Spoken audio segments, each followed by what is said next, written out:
we strongly condemn the escalation of Russian attacks against Ukraine.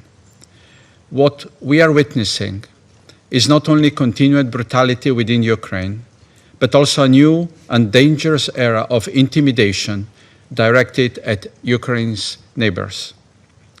Since 2022, we have seen repeated violations of the sovereign airspace of European states, but never on such a scale. Slovenia strongly condemns this incursion into Polish airspace. It is unacceptable. Colleagues, let us be clear, such mistakes do not happen. They are no incidents. They are aggressive and dangerous acts, as it is hard to imagine that so many drones flew so deep over Polish territory unintentionally.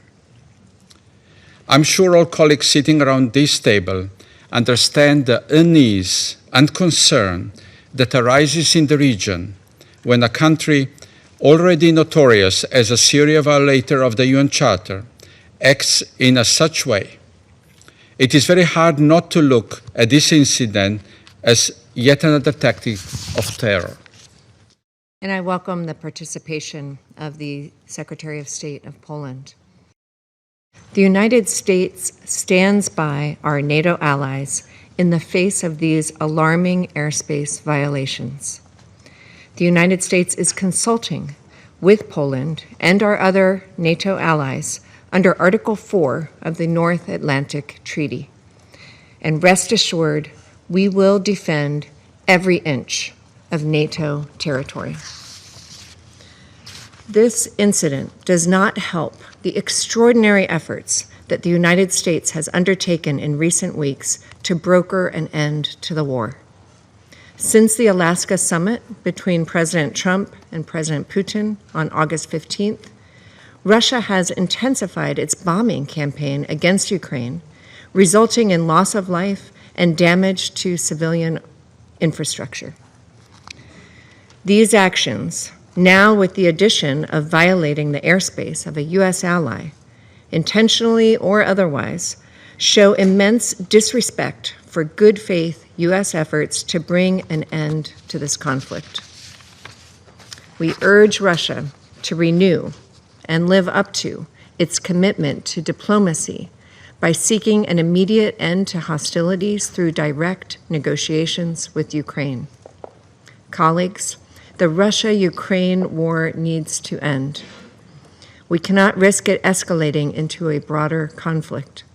Russia must demonstrate its seriousness by taking immediate, concrete steps toward peace. Such incidents happened before, but this time we know that that was the first time since the beginning of Russian full-scale invasion on Ukraine in 2022 that Polish territorial integrity has been purposely violated on such an unprecedented scale. We know, and I repeat, we know that it was not a mistake. It is free, prosperous and happy. The drones that threatened Polish citizens and critical infrastructure were shot down preemptively. Drones are instruments of terror that have shattered homes and communities across Ukraine. 2 days ago, they tried to target Polish homes. This is one of them in a village called Wyryki in eastern Poland.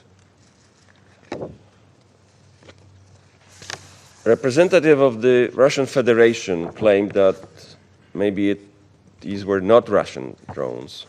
This is the evidence of that, including signs in Russian on the parts of the drone.